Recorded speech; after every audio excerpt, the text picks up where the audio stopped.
Hola, buenas tardes. Estamos en la sesión de la materia Etnografía de Tierras Bajas, Etnografía Amazónica y Chacoplatense.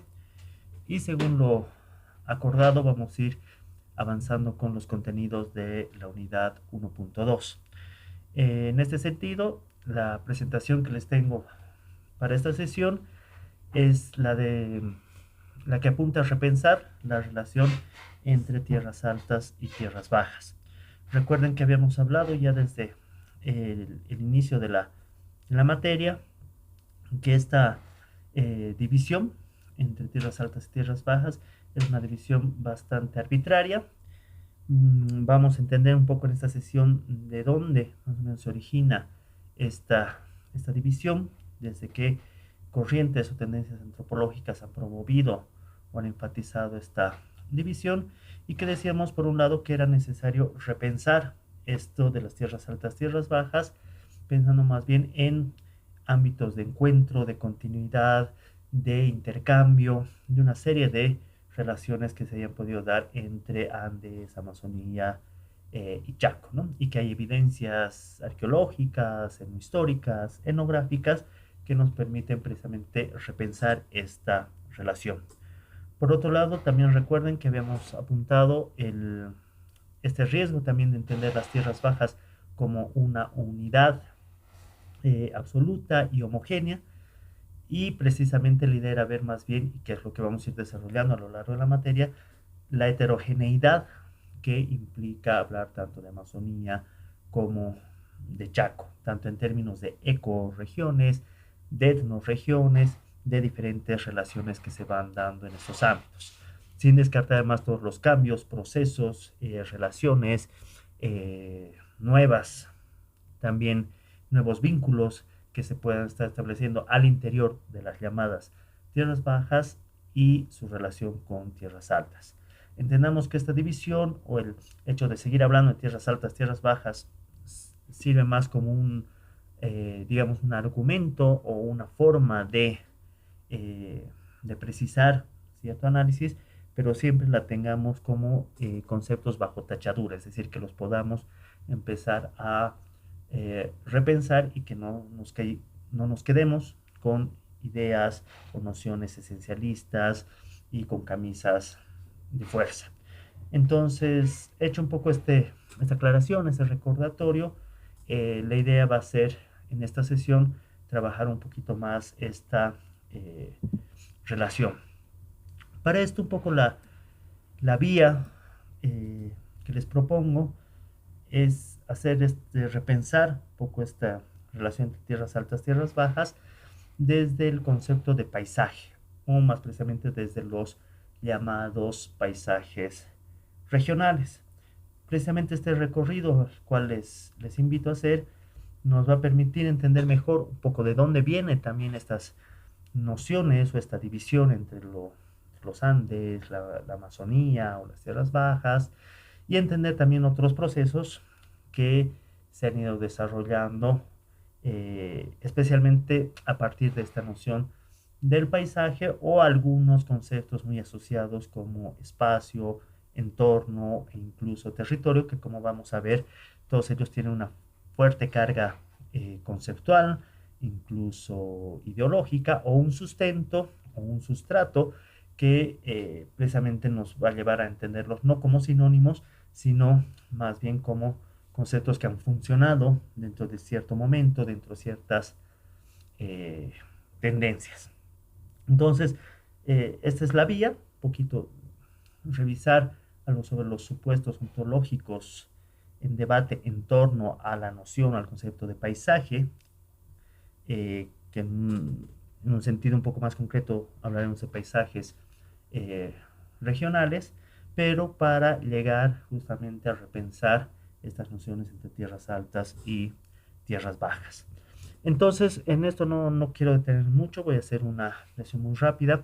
Esto, bueno, de hecho les voy a compartir el link para un artículo que recién he trabajado en coautoría con colegas argentinos, Leticia Saldi y Luis Maferra, que hemos generado ahí un dossier interesante para la revista colombiana Antípoda, y donde artículo introductorio precisamente apunta a elementos que ahora les quiero compartir. Entonces, para por ahí tener algunas, profundizar o revisar un poquito más, les compartiré el link al mencionado artículo y también de ahí pueden saltar a los diferentes artículos que han sido parte de este compilado que hemos trabajado y hemos editado con estos colegas, como les comentaba. Entonces, aquí simplemente quiero puntualizar una revisión muy rápida de 5 supuestos ontológicos en torno a paisaje y luego nos detendremos un poquito más en alguno de estos para ir entrando más al meollo del asunto, que es el repensar las tierras, esta relación entre tierras altas, tierras bajas. Uno de esos primeros supuestos ontológicos en debate, dentro principalmente del campo de nuestras áreas, ¿no? La antropología, la arqueología, la vamos a encontrar en la definición de áreas culturales o en la noción de áreas culturales que ha planteado esta corriente antropológica de la ecología cultural.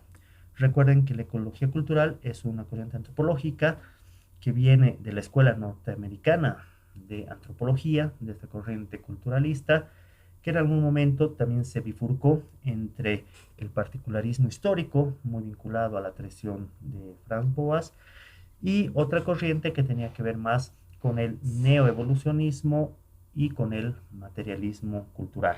Es más de esta otra brazo, digamos, de la escuela norteamericana que figuras como Julian Stewart hacia finales de la primera mitad del siglo XX van a empezar a plantear la noción de área cultural. Aquí lo que nos interesa enfatizar es que se parte de un supuesto ontológico que divide lo que es la cultura de la naturaleza. Son dos entidades diferentes, disociadas entre sí. De ahí la idea un poco de estos supuestos ontológicos. Hay dos entidades, cultura y naturaleza.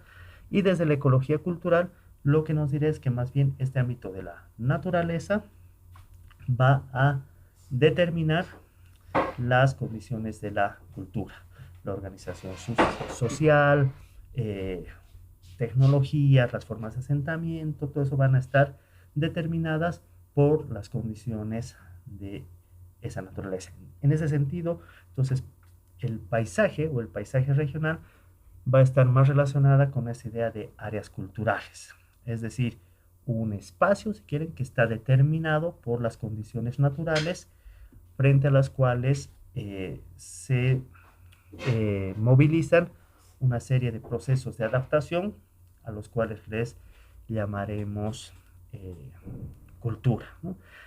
No me voy a entrar, no me voy a detener mucho en cuestiones muy teóricas de lo ontológico, pero simplemente mencionar que esto se entendió como parte de una ontología naturalista, es decir, que diferencia la naturaleza de la cultura, la naturaleza como aquello objetivo, material allá externo, y la cultura más bien como aquello subjetivo, que estaría más en el campo de las ideas, de lo ideológico, ¿no? Entonces, una primera noción de paisaje viene muy relacionada con la idea de área cultural, dentro de la ecología cultural, donde va a ser más bien la naturaleza, eso externo, que determina las formas de organización social, determina básicamente las pautas culturales, que no serían otra cosa sino esos procesos de adaptación a esas condiciones biofísicas, geográficas, ecológicas del entorno.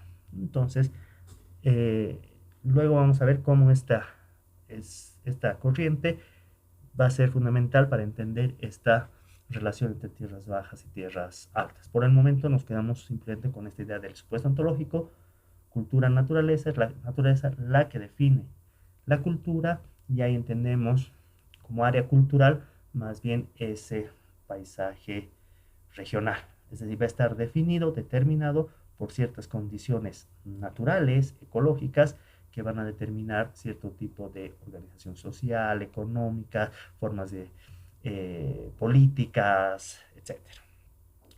El siguiente supuesto ontológico surge de alguna manera en respuesta a este anterior, que ya se empieza a hablar más bien de unos llamados paisajes culturales. y ese está más ligado con las corrientes de la antropología simbólica, la hermenéutica y muy vinculado a lo que se ha llamado el giro lingüístico, es decir, entender todos los diferentes sistemas son como el sistema de lenguas, ¿no? Son universales y están de alguna manera se reducen a unos sistemas de significación, ¿no? A símbolos, a códigos que permiten hacer esta lectura de diferentes ámbitos, ¿no? Es decir, por ejemplo, los sistemas alimenticios, entonces van a funcionar igual que las lenguas, los sistemas de parentesco, ¿no? Los sistemas económicos, todo puede ser reducido o si quieren de alguna manera entendido como lenguaje, ¿no? De que también se llama un poco esto el giro lingüístico. Aquí lo que nos interesa en este momento es entender que a diferencia del anterior, donde había esta cuestión naturaleza, cultura, que la naturaleza define, determina lo que es la cultura, esta tendencia, más bien desde la hermenéutica, la antropología simbólica, el giro lingüístico, a través de esta noción de paisajes culturales, plantea lo contrario. Es más bien todo lo que está en ese campo de lo subjetivo, del lenguaje, de las ideas, de eso que sería cultura, que se proyecta y se plasma en aquello que sería la naturaleza. Entonces, es decir, toda experiencia, toda vivencia, toda representación de ese mundo natural que está en el campo de lo subjetivo, del símbolo, va a retornar a ese entorno natural, eh, dándole un sentido, un significado, eh, volviéndolo una metáfora incluso de ese espacio, digamos, o de ese entorno. Entonces, aquí se da ese movimiento contrario al anterior, que en vez de que determine la naturaleza, la cultura, más bien la cultura determina a la naturaleza. Todo paisaje, entonces, por tanto, es una construcción cultural. Es, de alguna manera, la metaforización de estos códigos, de estos símbolos plasmados en ese espacio que se habita, en las itinerancias, en el espacio en el cual uno se mueve, etcétera. Todo ya estaría simbolizado, ¿no? Por la cultura. Entonces, de alguna manera se mantiene la polarización entre cultura y naturaleza, pero aquí es más bien la cultura que determina a la naturaleza. De alguna manera, lo simbólico se sobrepone, escribe ese paisaje cultural. Pasamos a un tercer supuesto ontológico sobre el paisaje, y este tiene que ver mucho con la tradición dentro de las artes visuales, las artes occidentales, que esto viene ya desde el Renacimiento, pero luego en la Edad Moderna hay toda una corriente de, de la pintura que es el paisajismo, ¿no? Entonces, este paisajismo hasta ahora, igual conocen muchas fotos de paisajes o imágenes de movimiento paisajísticas, postales, etc., ¿no? Entonces, este movimiento más de la pintura generó precisamente esta idea de lo que era paisaje.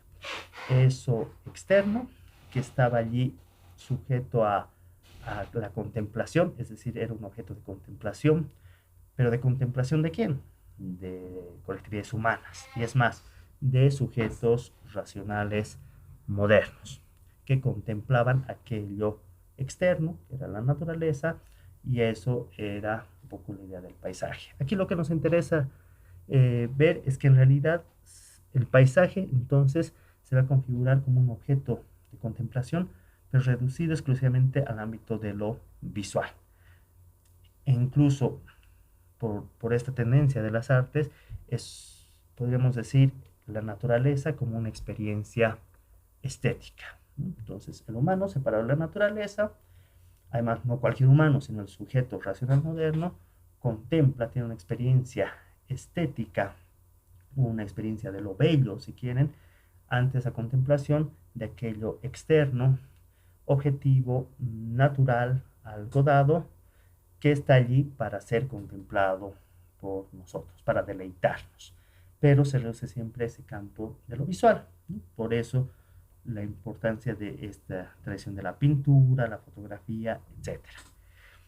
Entonces, la idea de paisaje, ahí la tenemos reducida a un objeto visual, ¿no? Aquí, si bien se mantiene todavía un poco esta cuestión cultura-naturaleza o el humano como más bien quien experimenta y se deleita de la belleza de ese entorno externo, pero nos interesa aquí resaltar que la condición de este objeto de contemplación es visual. Entonces, el paisaje va a ser desde esta tendencia, desde esta tradición, principalmente un objeto visual.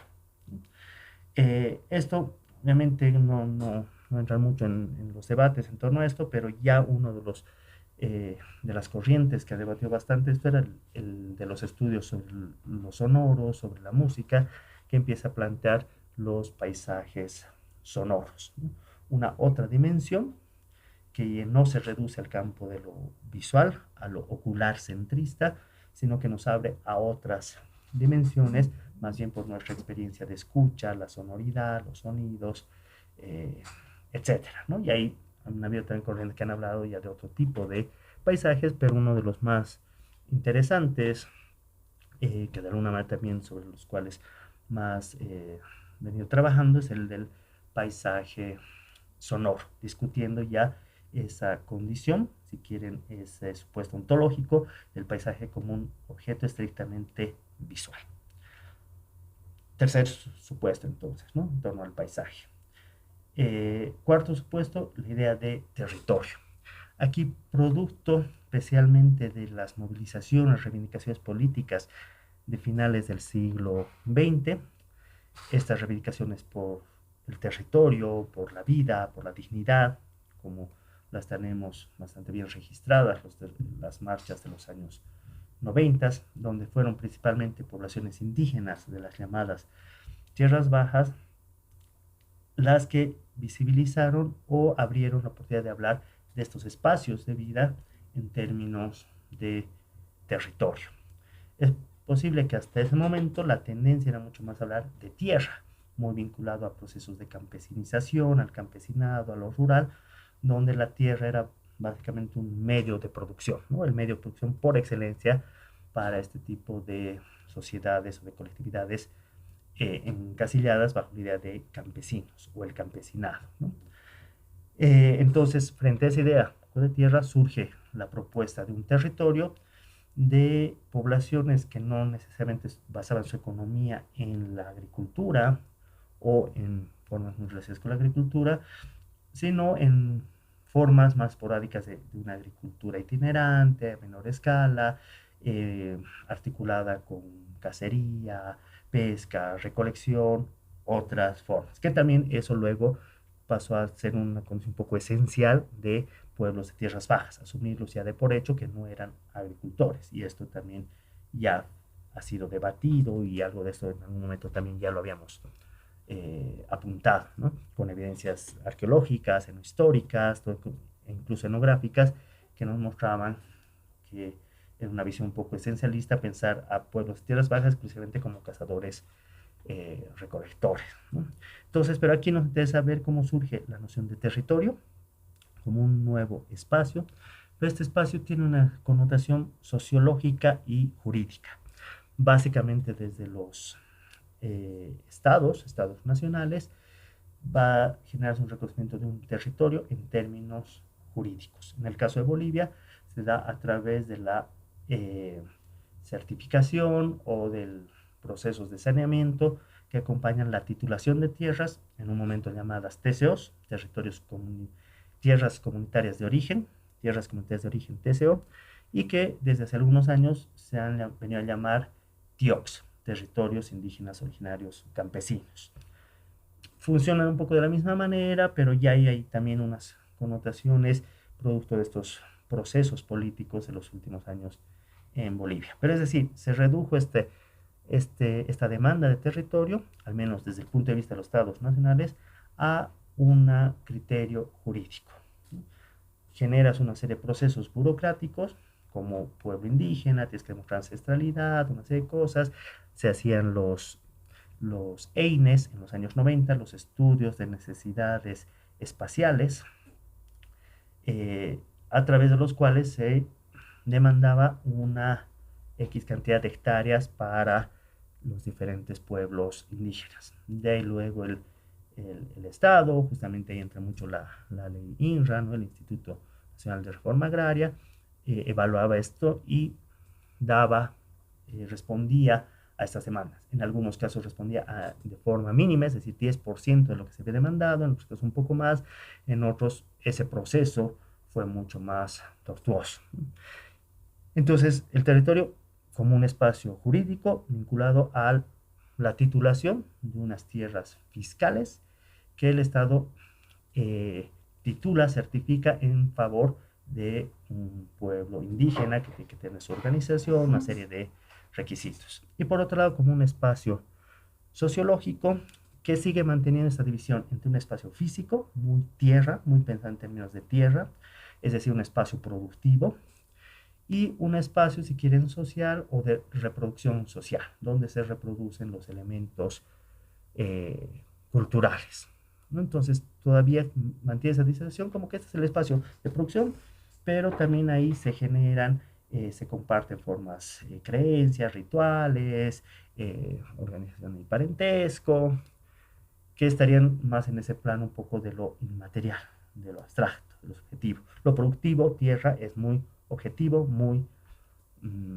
material. Entonces, esto ha llevado, si bien sin desconocer todo lo que ha implicado la lucha, la reivindicación política por la demanda de territorios, también ha tenido un poco esa contraparte, que ha definido que un territorio era ese espacio donde un pueblo indígena tenía, era el espacio de su reproducción, no solo biológica, digamos, sino también cultural. Pero ¿qué pasa fuera de esos entornos territorios? Ya no funcionan como indígenas, cómo se relacionan con todo eso que existe, ya suscita todo un debate, ¿no? De ahí que también en la investigación antropológica, principalmente, el territorio, los territorios indígenas se volvían como unidades de análisis ideales del trabajo antropológico, ¿no? El territorio de tal pueblo, de tal otro, la unidad de análisis preferente, perdiendo muchas veces, perdiendo de vista muchas veces relaciones con otros ámbitos, migraciones o poblaciones indígenas viviendo en ciudades, etcétera. Entonces aquí hay un giro también en esta idea, es decir, de paisaje pasamos a una noción de territorio con una condición jurídica muy fuerte, al menos desde el punto de vista de los estados, desde lo burocrático, y con una idea muy sociológica. Espacio físico, espacio de producción, tierra, y un espacio de reproducción cultural, de ideas, más abstracto. Entonces, ese se termina siendo la idea del territorio. Y quinto supuesto ontológico, que es una tendencia que viene un poco más actual, aunque viene quizás igual desde los finales de los años 90, donde paisaje ya no solo se lo considera allí como naturaleza, sino más bien como medio ambiente. Y aquí las corrientes muy vinculadas al ecologismo, al activismo ecológico, han de alguna manera fortalecido esta idea de que medio ambiente es todo aquello que está en torno al ser humano. E incluso aquí, a diferencia de la primera tendencia que veíamos, el de la ecología cultural, donde la naturaleza determina la cultura, en esta idea el medio ambiente está siendo transformado, o el que genera mayor impacto sobre ese medio ambiente es más bien el ser humano o las sociedades humanas. De hecho, se ha llegado a hablar del antropoceno como una nueva era geológica, donde todas estas condiciones del entorno, del medio ambiente, están determinadas por la injerencia humana, ¿no? Extractivismo, explotación, aprovechamiento, sobreaprovechamiento de recursos naturales. Aquí empezamos a entender que el medio ambiente funciona más bien como un recipiente lleno de recursos naturales con los cuales estas colectividades humanas a veces los conservan, los respetan, o a veces más bien los depredan. Entonces, se asemeja un poco a este principio de relación naturaleza-cultura, pero hay un giro igual, ¿no? Es decir, es más bien lo humano lo que está afectando, está interviniendo, está transformando esas condiciones del paisaje. En todo caso, este paisaje ya no es sentido solo como naturaleza, sino como un medio ambiente, ¿no? Si bien cada uno de estos supuestos tiene mayores elementos, más debates, etcétera, aquí me limito un poco a enunciarlos a la rápida, pero es importante para que entendamos un poco que cuando hablamos de paisajes, no estamos hablando, no hay una sola noción sobre paisajes, sino hay diferentes corrientes y supuestos ontológicos que se han puesto en debate a partir de estas nociones, de sus planteamientos de paisaje. Como les digo, esto nos debería dar pie a que vayamos viendo un poquito esta relación o a repensar la relación entre tierras altas y tierras bajas. Precisamente, ya les adelantaba, el modelo de la ecología cultural, de las áreas culturales, como ven en este planteamiento expresado por Cavalcanti Shell, va a apuntar a que es este modelo neoevolucionista que basaba, que partía de un supuesto naturalista donde la organización social era una forma de adaptación o de respuesta al medio físico, es quizás uno de los principales responsables en la división entre tierras altas y tierras bajas. Es decir, en este paisaje etnográfico sudamericano se ha dado por la investigación de la ecología cultural una fuerte escisión entre las tierras altas y las tierras bajas. Y esta se ha mantenido fuertemente en las investigaciones antropológicas, arqueológicas. De hecho, esto también ya lo comentábamos, me parece, en algún momento, como en la misma división de las materias que tenemos en la carrera está muy marcado antropología andina, antropología amazónica, etnografía andina, etnografía tierras bajas, ¿no? Arqueología, lo propio. Entonces, esto se debe principalmente a la tradición, si quieren, investigativa de esta tendencia de la ecología cultural.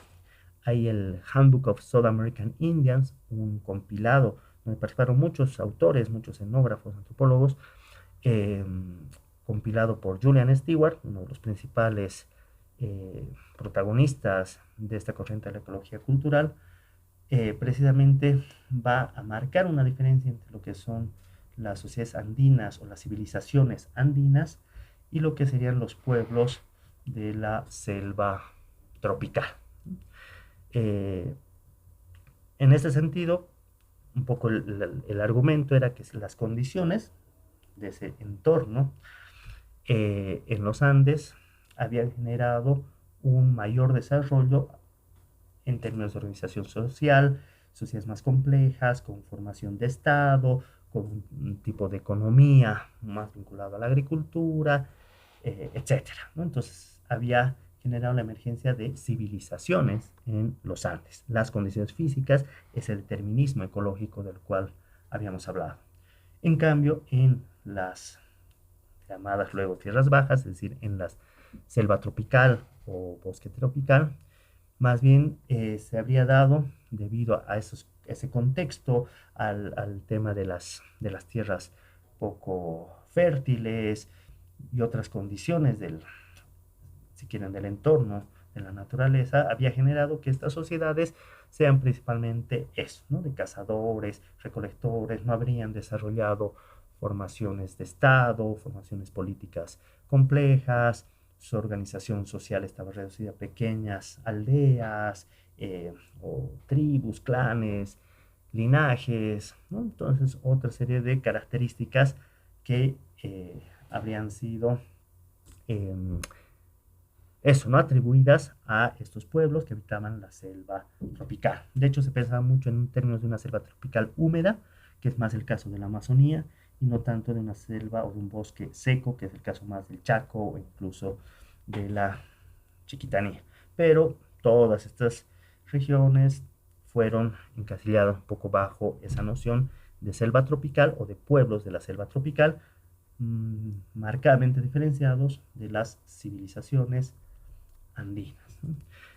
Esto, claro, en términos, digamos, si quieren, desde el punto de vista un poco más de esta región o de este paisaje muy vinculado con un área cultural, es decir, un área cultural sería la selva tropical, pues en ese momento no, no tomó en cuenta, no se conocía eh, todo este tema de las construcciones hidráulicas, por ejemplo, que se han desarrollado en los llanos de Mojos, las lomas artificiales, las terras pretas también de que hemos hablado, que ya evidenciaban pues una serie de procesos de complejidad, de organización social, estratificación social, formas de economía, que distaban mucho de este modelo muy homogéneo y que luego se volvió estereotipado de la selva tropical.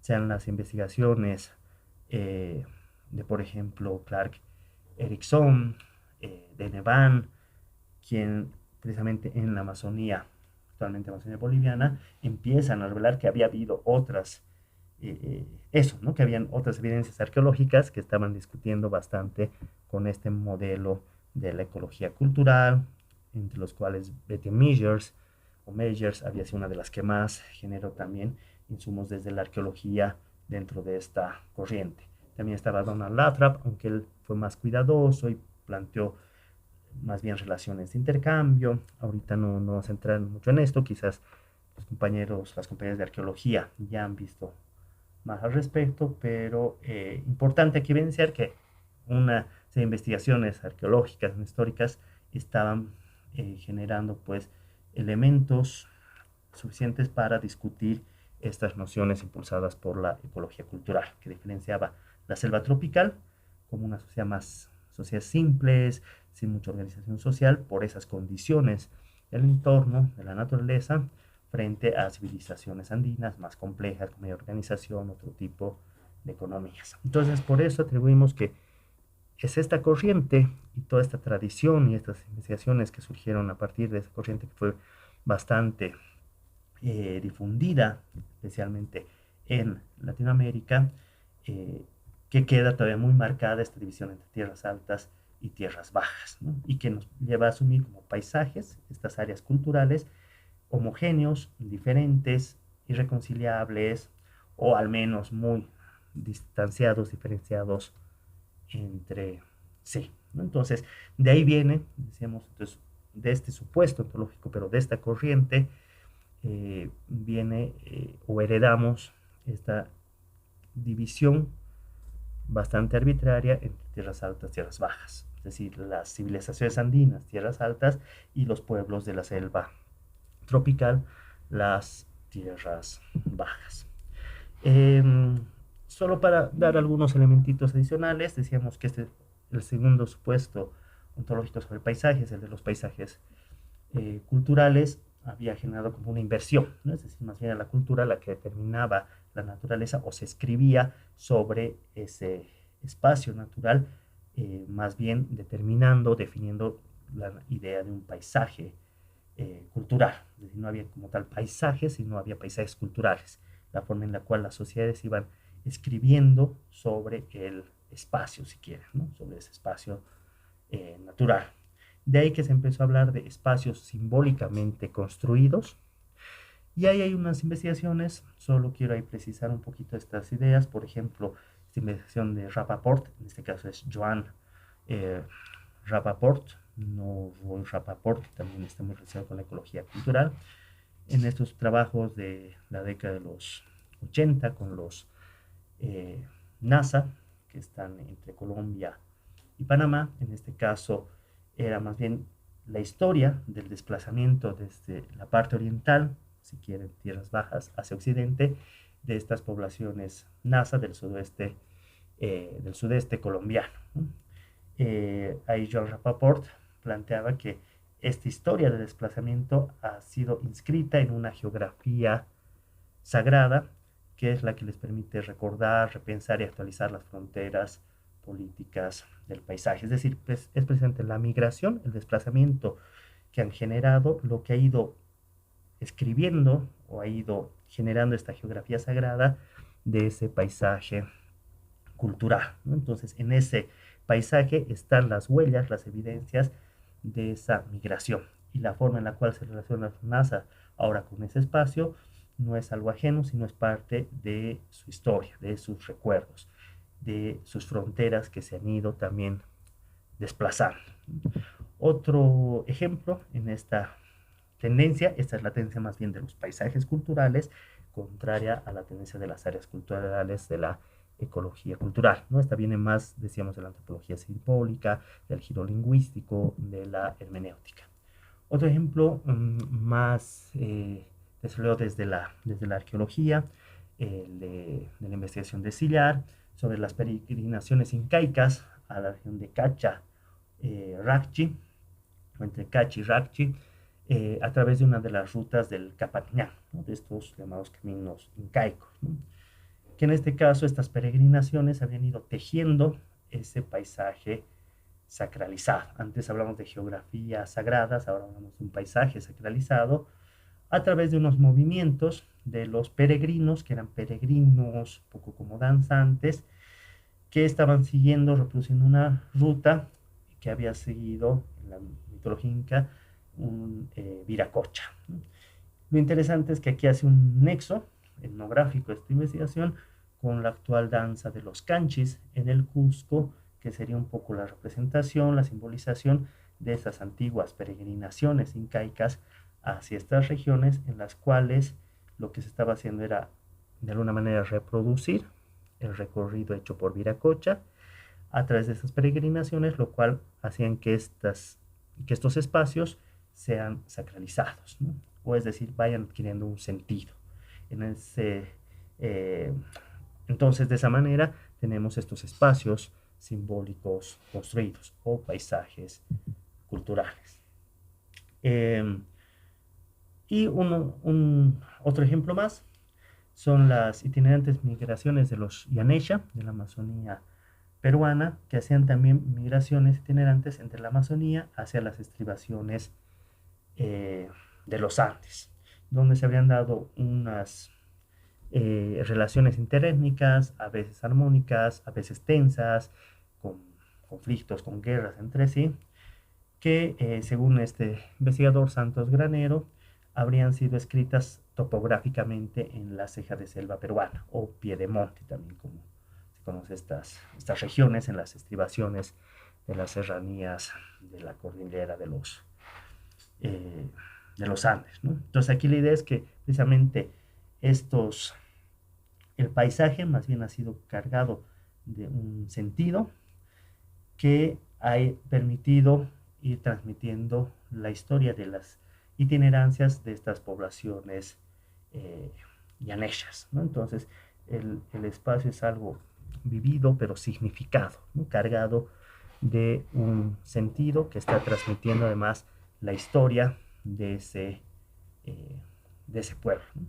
Estos ejemplos no solo se los doy para ejemplificar la redundancia esta otra tendencia, sino porque precisamente nos están ya aportando sobre una serie de evidencias arqueológicas, etnohistóricas, si quiere incluso etnoarqueológicas, etnogeográficas y etnográficas sobre las constantes y permanentes relaciones entre Andes y Amazonía, pensados en un momento como dos áreas culturales muy diferentes debido a esas supuestas condiciones naturales diferentes que han generado diferentes tipos de organización social.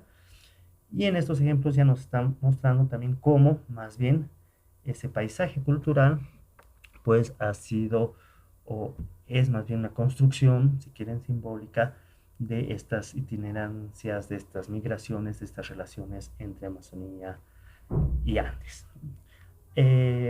Como les digo, no voy a entrar mucho más en ciertos debates teóricos, pero es importante apuntar que ya hubo y se generó algunas reacciones también frente a esta idea del paisaje cultural, porque de alguna manera también todavía mantenía mucho esta idea de que era la cultura, el campo del humano, que estaba escribiéndose sobre ese entorno externo, la naturaleza, ¿no? Entonces estaba generando estos espacios simbólicamente construidos. Y solo, casi entre paréntesis, mencionar el trabajo de Eduardo Kohn sobre la biosemiosis, que me parece que es una interesante propuesta para salir justamente de esta tendencia que es bastante marcada por el simbolismo, por la escritura simbólica de sus espacios naturales, a la cual él ha denominado o retoma un poco la idea de la biosemiosis. Él hace su investigación etnográfica con los Runa de Ávila, que es un pueblo quechua de la Amazonía ecuatoriana, ¿no? Entonces ahí nuevamente vemos esta relación. Aquí en la Amazonía boliviana tenemos un ejemplo claro como la población apoleña o fincada en Apolo, zona amazónica, donde se habla también el, el quechua, ¿no? Y ahí hay diferentes eh, ideas respecto a esto y no se debería en todo caso a migraciones contemporáneas, sino hay todo un proceso histórico que han seguido estas poblaciones. Entonces, simplemente para mostrarles que hay varios de estos casos o incluso poblaciones como los tacanas, por ejemplo, que van a tener muchas de sus palabras en aymara. Más adelante vamos a ver algunos ejemplos también más vinculados a esta región que les comento, digamos, de la Amazonía boliviana.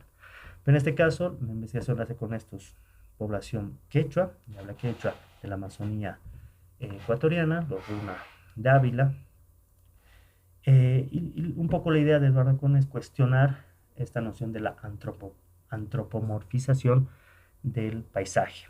Esta corriente del paisaje cultural, de la antropología simbólica, lo que un poco está planteando es que finalmente las colectividades humanas lo que estaban haciendo es dotar de sentido a ese entorno natural, pero volviéndolo o en términos antropomórficos, es decir, pensados como cuerpos humanos o como si fueran existencias humanas, ¿no? Entonces le estaban cargando mucho de estas, si quieren, de estos sentidos, de estos significados, pensados siempre desde lo antropocéntrico, ¿no? Desde lo humano, proyectando y plasmándolo sobre la naturaleza. Entonces aquí era, el cuestionamiento no era tanto si las poblaciones, y comunidades, colectividades estaban haciendo eso, o si era más la lectura, precisamente antropológica, arqueológica, de los paisajes eh, culturales, que estaba generando un poco esta tendencia, ¿no? Y aquí la propuesta de Dardo Común y la rápida es que, por ejemplo, los bosques, ¿no? Desde esta investigación con los Runa de Ávila, no estarían confinados únicamente a la biología, es decir, no solo podemos entenderlos o reducirlos al campo de lo biológico, sino que él también propone que tenían la capacidad de pensar, un pensar entre comillas, ¿no? Por eso habla de esta biosemiosis, es decir, una particular también de transmitir ciertos sentidos, no necesariamente en términos simbólicos, sino más bien indexales, muy vinculadas a la semiótica de Charles Peirce. Sobre esto no nos tomaría mucho tiempo entrar, pero menciono que la idea es un poco esto, ¿no? Hay una generación de sentidos indexales. Solo un ejemplo que se utiliza mucho para explicar el tipo de signos indexales es cuando uno ve humo. Esto te está indicando, es un índice de que hay fuego. No es un símbolo de fuego, no es una representación del fuego el humo, sino es un indicador, quieren un índice, que esto podríamos decir que no solo los humanos pueden no interpretarlo, porque el campo de la interpretación sería más de lo simbólico, sino genera esta asociación. Entonces otros animales, otras entidades ven humo y pues ahí hay un índice de que ahí hay fuego. En ese sentido, un poco por eso dice también los bosques pueden pensar, porque también tiene estas formas de una comunicación, si quieren, semiótica, pero no en términos de símbolos, sino en términos de índices, ¿no? Y también nos dirá que las formas como ríos y las variaciones históricas de sus patrones, los meandros de los ríos, los movimientos, aquí hay trabajos interesantes desde la arqueología de los llamados ríos antiguos, ancestrales, no dependen únicamente de relaciones semióticas y aún así son cruciales para toda forma de vida, es decir, no solo para las colectividades humanas, sino nos están permitiendo entender para plantas, ¿no? Tipos de vegetaciones, hongos, peces, aves del río, otros tipos de aves, etcétera, donde precisamente las variaciones de estos ríos nos están más bien dando elementos interesantes de cómo se han ido relacionando estas diferentes formas de vida. No, como les digo, no entro más a detalle en esto, simplemente lo mencionaba como una respuesta a esta idea de los paisajes culturales para que no nos quedemos con el que, ya, entonces paisajes culturales es una forma más interesante de entender la relación entre tierras bajas y tierras altas. No, tuvo su aporte, pero también sus limitaciones. Y también en esos otros supuestos ontológicos que ya les mencionaba, también hay aportes y hay limitaciones, ¿no? Que ahora ya no las vamos a enunciar cada una de esas, sino que era más que todo para que tengamos ya unos puntos de entrada a repensar la relación entre tierras bajas y tierras altas. Precisamente tienen ahí como una de las lecturas en la carpeta que les había compartido, un trabajo de Isabel Combes que se titula precisamente así, Incas en la selva, entre signos de interrogación. Y este es un poco el ejemplo que vamos a utilizar para ir de alguna manera repensando o estableciendo algunos parámetros para repensar la relación tierras bajas, tierras altas. Sobre esto hay investigación muy rica desde la arqueología, la etnohistoria. Vamos a resumir un poco estos elementos, ¿no? Para eso nos vamos a centrar, si quieren, en una región. Ya había mencionado un poco el caso de Apolo, que años antes se había llamado Caupolicán, antes Apolobamba y antes la provincia o el país de los chunchos, ¿no? A veces dentro de un poco de estas ideas justamente muy deterministas del paisaje, dijimos, entonces lo que es ahora Apolo antes era el país de los chunchos, no, era parte del país de los chunchos, ¿no? Aquí es importante ubicar que entre los siglos XVI y XVII las fuentes históricas se refieren a la región del piedemonte amazónico, o al menos a cierta parte del piedemonte amazónico, particularmente esta región comprendida entre el río Tuichi, tienen aquí hacia el sur, el río Beni, más hacia el este, y el río Madre de Dios hacia el norte. Recuerden que cuando habíamos hablado de algunas de las principales cuencas o subcuencas hidrográficas de la Amazonía, precisamente apuntábamos la cuenca del río Beni y la del Madre de Dios. El Tuichi será más bien un afluente del río Beni. Pero esta región amazónica o de piedemonte amazónico o de ceja de selva, las estribaciones de la cordillera de los Andes, de la serranía, todo esto es lo que, como decíamos, entre el siglo XVI y XVII, las referencias históricas a toda esta región van a referirse como la provincia de los chunchos o el país de los chunchos. Entonces, ¿quiénes eran un poco estos chunchos? El término chuncho hacía referencia en estas fuentes, por un lado, en un sentido genérico, es decir, de forma general, a un conjunto de grupos étnicos entre los que se distinguían lecos, aguachiles y tacanas. Es decir, en una diversidad de población que al menos se diferenciaban por diferentes grupos lingüísticos, el de los tacanas, el de los aguachiles, el de los lecos. No necesariamente son los lecos actuales, los tacanas actuales, los aguachiles en términos etnográficos, ya no tiene referencia, pero nos está haciendo referencia que chuncho era un denominativo que había sido además dado por justamente la expansión inca, si quieren, por esta población que se estaba expandiendo hacia el Antisuyu, para hacer referencia a una diversidad de grupos étnicos. Por otro lado, en sentido más estricto, a los grupos tacanas, es decir, de lengua tacana, que habitaban el valle del río Tuichi. Entonces estamos viendo aquí el río Tuichi, entonces en esta región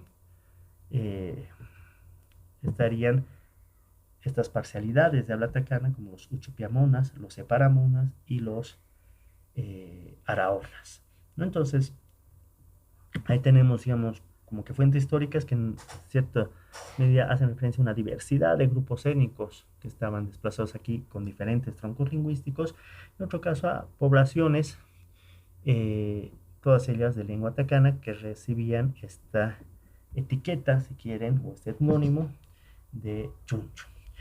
En todo caso, no puedo decir que los chunchos eran una sola agrupación étnica, en todo caso eran una diversidad, en uno era una diversidad incluso lingüística, en el otro compartían cierta lengua, pero también eran diferentes eh, parcialidades, ¿no?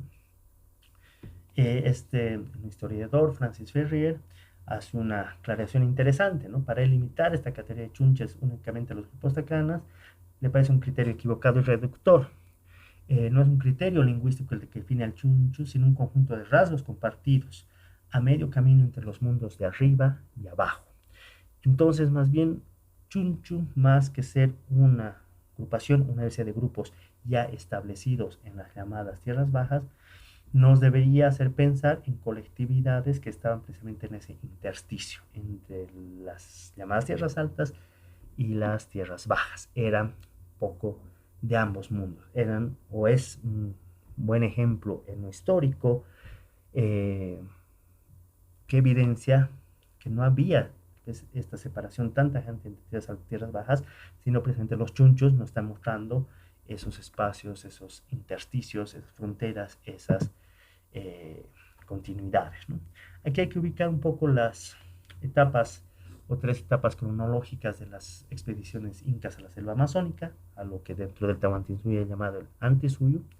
Precisamente Antisuyo viene, de ahí viene Andes, ¿no? Los Andes viene precisamente del término Antis o Andes, eh, y ahí es hasta un poco irónico, ¿no? Hablamos de la región andina con las tierras altas, cuando en realidad viene del Anti suyo o Andes suyo, que eran más bien estas regiones hacia las Piedemonte, la selva, etcétera, ¿no? Aquí, dependiendo de los autores, también va a haber algunas discrepancias sobre la cronología de estas expansiones. Alguna de ellas nos dirá que la primera entrada a los Antis se daría en tiempos de Inca Roca.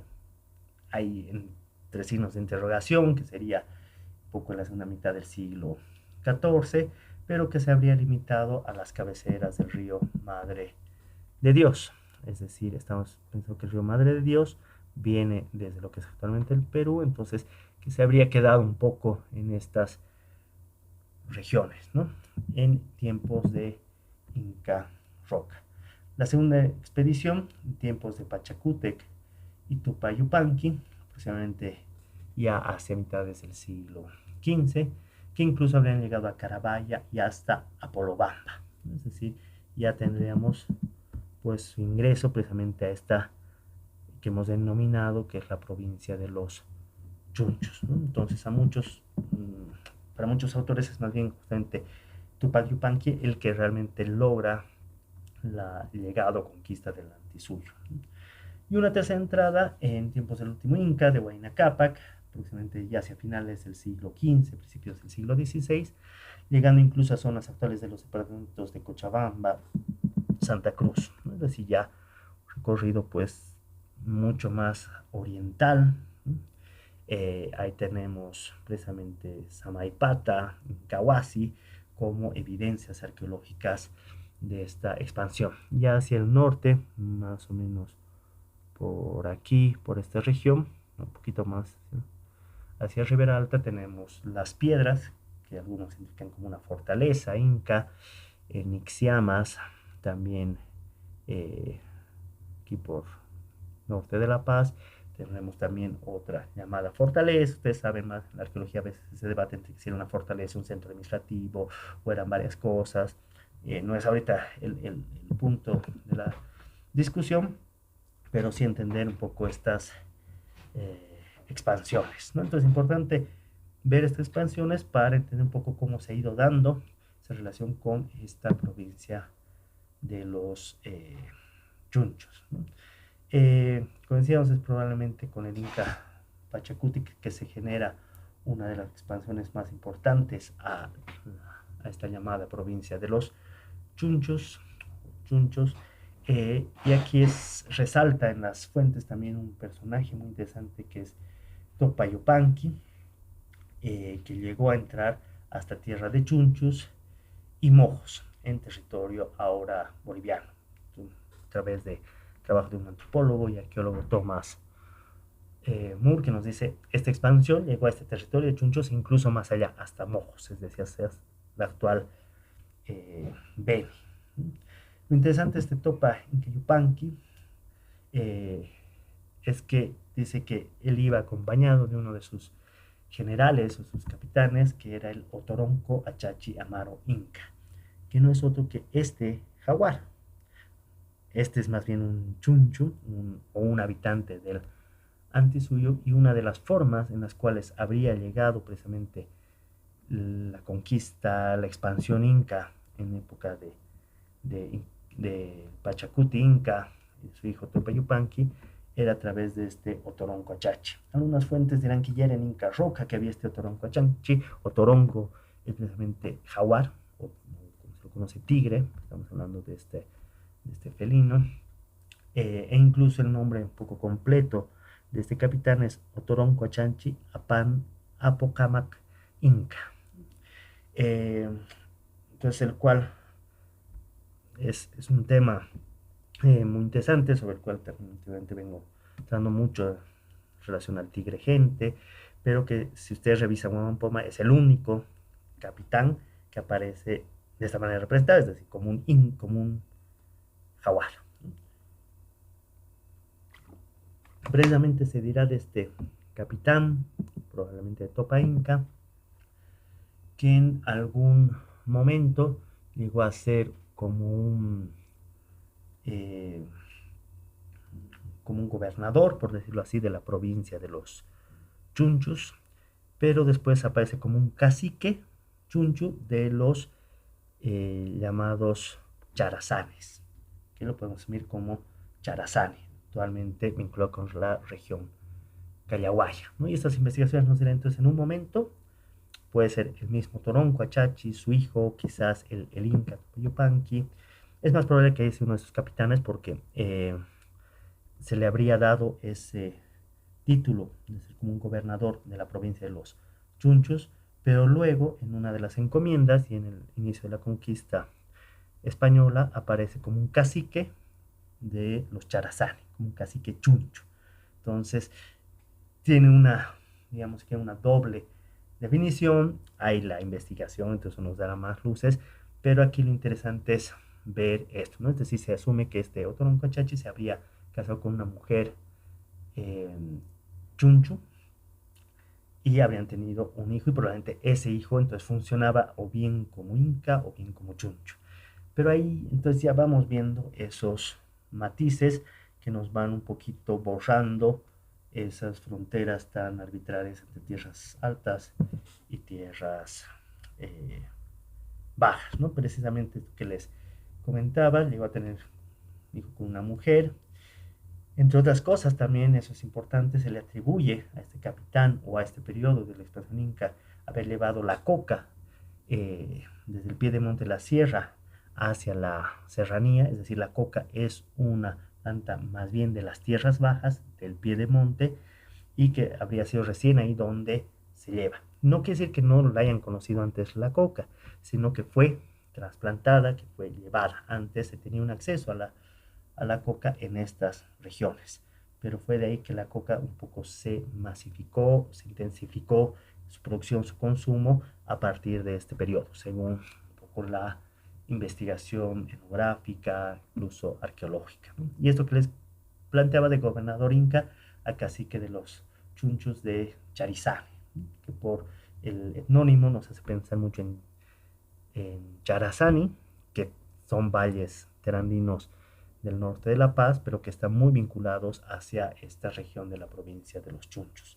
De hecho, también hay investigación interesante ahí desde la etnobotánica, por ejemplo, que nos va mostrando una serie de intercambios, si quieren, de influencias de conocimiento sobre la salud entre los chimanes, que serían un poco como los médicos de la Amazonía, y los callahuayas. Entonces parece haber mucha influencia, incluso podríamos pensar que estos callahuayas provenían o eran parte de estas regiones, ¿no? Es decir, hay muchas veces las lecturas o los discursos históricos que enfatizar más bien más a los Andes o la Amazonía, o al revés, reivindicar más lo amazónico o lo andino, en vez de pensar en estos espacios, en estos intersticios, en estas fronteras, en estas zonas de contacto. Y todas estas evidencias, todo esto que estamos revisando, pues nos aporta bastante a repensar esa relación entre tierras bajas, tierras altas.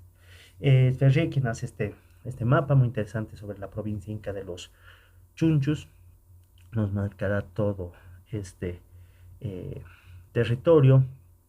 Vean precisamente aquí, nos habla de Callahuayas, Callahuaya, Azangaros, Mojo, que no tiene que ver con los mojos de lengua arawak, de las llanuras de Mojo, los Uchupiamonas, los Toromonas, Arabaonas. De los Toromonas recuerden que hablamos que no hay evidencias etnográficas actuales, sí históricas, Arechuchos, ¿no? Los Mapalca, Lecos, Yunga, ¿no?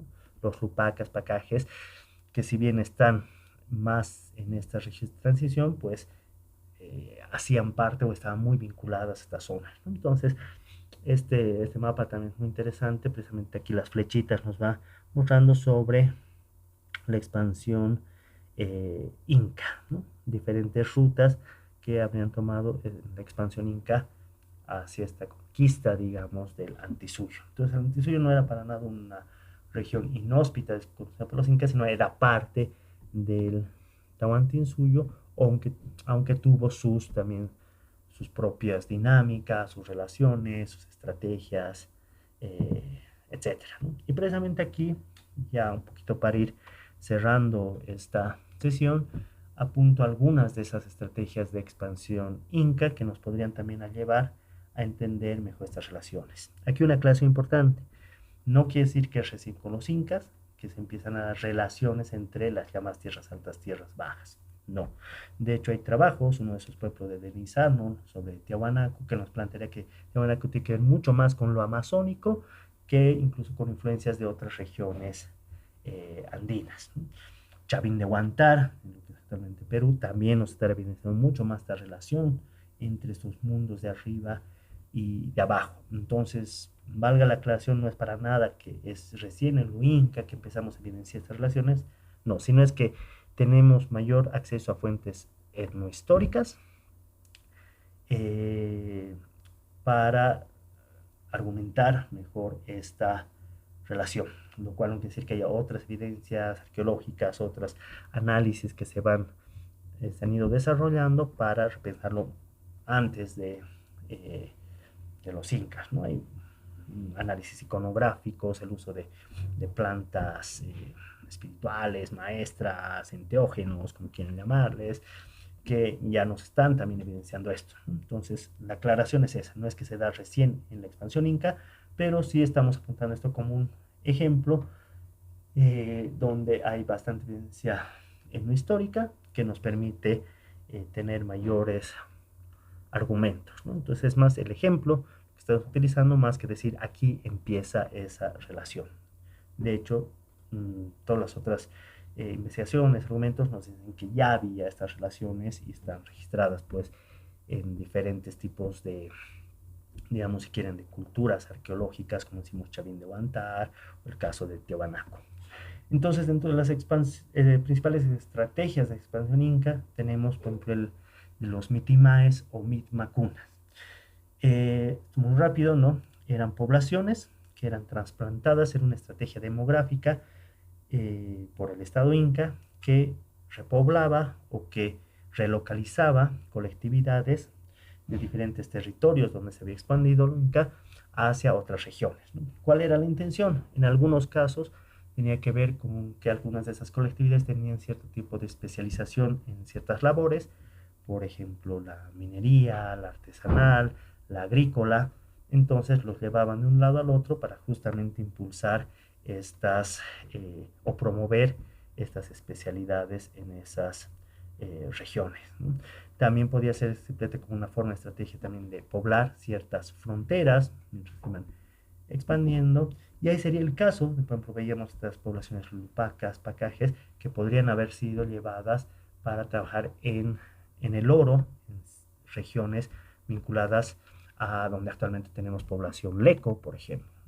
De ahí que se piensa que los lecos también puede ser que esa población más bien sean mitmacunas que han ido asentándose en estas regiones, ¿no? Entonces, hay varios elementos también para el debate, pero por lo menos como una estrategia, relocalizar, llevar poblaciones, asimismo, dentro de las mismas zonas del piedemonte, de la selva, se podían hacer eh, estas estrategias demográficas.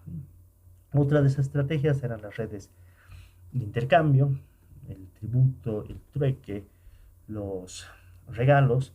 Hay, por ejemplo, las pieles de animales, los plumajes, el oro, la coca eran bastantes requeridos desde más bien estas élites, estas autoridades incas que se iban expandiendo. Lo mismo las plantas medicinales, plantas maestras, todo esto que hablábamos hace un momento, ¿no? Del otro lado, que se codiciaba mucho, se requería, era metales, sal, herramientas. Entonces ahí se empieza a generar una serie de intercambios, de trueques, de llamados tributos, que de alguna manera en vez de generar confrontaciones bélicas, pues decía, bueno, ustedes dan también una especie de tributo y ahí se generan esos espacios, ¿no? Ahí habría que evitar también ver muy polarizado, es decir, eran incas y eran chunchos, digamos, ¿no? Sino eran más bien redes de intercambio. Habíamos hablado un poco de Donald Lathrop, que aportó mucho desde la arqueología, precisamente de ver estas redes de intercambio, donde eran diferentes poblaciones que participaban más bien de estas redes de trueque, de regalos, ¿no?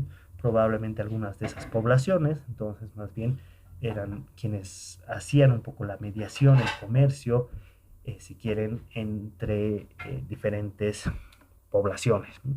Uno de esos probablemente son los actuales mocetenes, que por ahí en las fuentes históricas los tenemos como raches, como yumos, que eran especialistas en la navegación en estos ríos, el río Alto Beni, río Beni. Entonces probablemente ellos más bien hacían un poco esta mediación.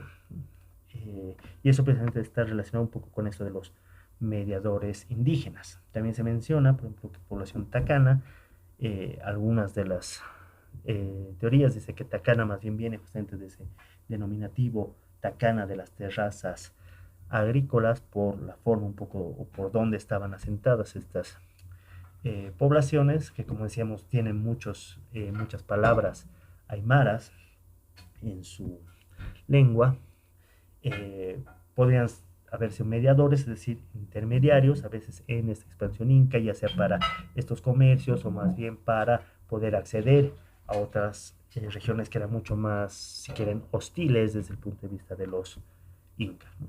Las alianzas interétnicas también era otra de las estrategias, no era así unos contra los otros enfrentados, sino más bien había estrategias de alianza, y allí una de las estrategias conocidas es el de las llamadas apilacunas, que según algunos cronistas eran en caso como las sacerdotisas, otras hablarán de las vírgenes del sol, caso de Inca Garcilaso de la Vega, y otros como Huampoma de Ayala prefieren mantener un poco el denominativo local, que es Atlacuna. En todo caso sería un poco como mujeres elegidas de ciertas familias con las cuales iba haciendo ciertas alianzas, ciertas relaciones, la expansión inca, que de alguna manera participaban de este intercambio de mujeres, ¿no? Es decir, eran mujeres que salían de ciertas familias, lo cual era un prestigio para esas familias tener unas mujeres elegidas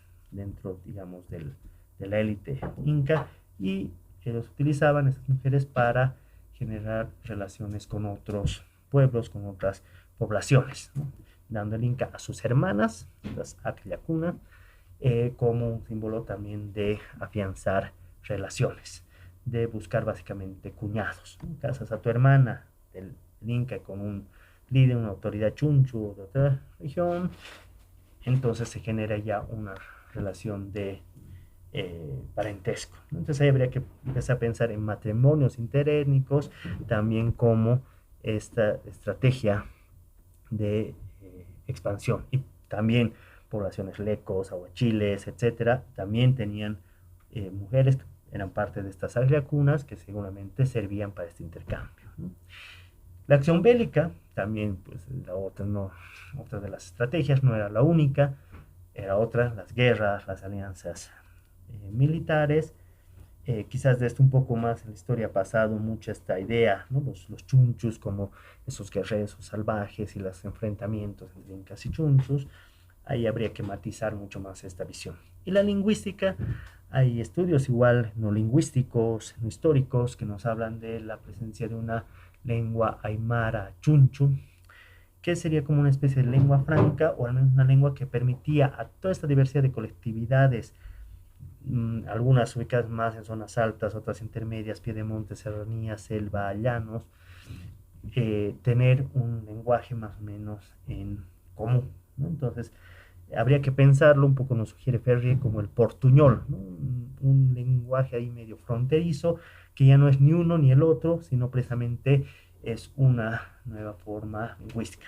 Probablemente el Aymara Chunchus sea el antecedente más directo del actual leco, del cual ya se habla muy poco, pero podría estar muy vinculado a ese idioma, es decir, como una herencia de esa lengua franca, de esa lengua fronteriza, el Aymara Chunchu, estaría vinculada con el actual leco, que está catalogado como una familia lingüística aislada, es decir, no hay otras evidencias de este tipo de lengua. Entonces, sería otra de las estrategias, ¿no? De la recomendación que nos hace Combes es que más bien deberíamos leer toda esta región, la provincia de Chunchus, más como un mosaico abigarrado de chunchus andinizados y de andinos afincados en las tierras bajas, que poco caso hacía de una inexistente frontera entre dos mundos. Entonces, más que tratar de ver, esto es más andino, esto es más amazónico, estamos viendo chunchus andinizados, andinos, tierras bajas, lenguas fronterizas, matrimonios interétnicos, relaciones de intercambio, que hacen cada vez o disipan cada vez más esta frontera, esta división arbitraria de la que mencionaba, ¿no? Y ya finalmente un ejemplo muy interesante es precisamente que está relacionado con la danza de los chunchus. Hay un trabajo de un antropólogo tarijeño que viene a realizar una investigación muy interesante sobre esta danza de los chunchus en diferentes regiones, Tarija, el Cusco, altiplano paseño, norte de Chile, que sería un poco esta representación, un poco del, si quiere, el danzante guerrero, ¿no? Este guerrero, un poco como el bárbaro, el salvaje, y aquí ya en los grabados de Huamampoma nos habla de la fiesta de los Andesuyos, y ahí te referencia un poco de estos personajes, como nos recuerda mucho a, a la danza de los chunchus. Vemos aquí el uso de esta llamada flauta de pan, que puede ser como un siku, con tacuaras más bien de las zonas más de la selva. Aquí lo interesante es que además esta danza sería el de las Warmi Aucas, que sería más bien las guerreras, mujeres guerreras, ¿no? Y esto podría luego estar muy relacionado con este mito de las Amazonas, ¿no? Entonces, vemos ya en estos grabados, por supuesto, más adelante, ya siglo XIX, tenemos una representación del pintor Melchor María Mercado, de Chunchu, ¿no? La vestimenta y este personaje, este mono, las plumas, una serie de elementos de esta indumentaria. En esta investigación que les decía de este topólogo tarijeño, nos va a hablar de esos chunchos, por ejemplo, que están atacando las iglesias en San Roque, en la festividad de San Roque. Hay una serie de chunchos, es muy interesante ese trabajo. Todos ellos serían un poco la representación de ese otro salvaje, si quieren, pero que, como hemos visto, ya hay una larga, digamos, tradición también de esta relación. En todo caso, estos chunchus, digamos, de las danzas, habría que entenderlos más bien como producto de ese mosaico abigarrado del que hablábamos. Entonces, con eso vamos cerrando la sesión. Hemos hecho un recorrido desde estas nociones de paisaje regionales, desde estos supuestos ontológicos que se han ido formando y cómo dentro de unos de esos supuestos ha tenido mayor incidencia en esta división entre tierras bajas, tierras altas. Y luego hemos entrado en un ejemplo de los chunchus, precisamente para ver cómo desde diferentes evidencias arqueológicas, históricas, etnográficas, nos lleva más bien a repensar esta división tan tajante que había sido heredada de la idea de áreas culturales de la corriente de la ecología cultural. Y hemos visto algunas otras tendencias, cómo han ido aportando y también sus limitaciones. Recomendable complementar esta sesión con las lecturas que tenemos en la carpeta correspondiente, como el trabajo Incas en la selva, Isabel Combes, también está de Thomas Moore, los trabajos de Kasevitz, Taylor y Jerry Sainz, que ayudan justamente a dar mayores elementos al respecto. Eso por el momento. Estamos ya en otra sesión próximamente. Hasta luego.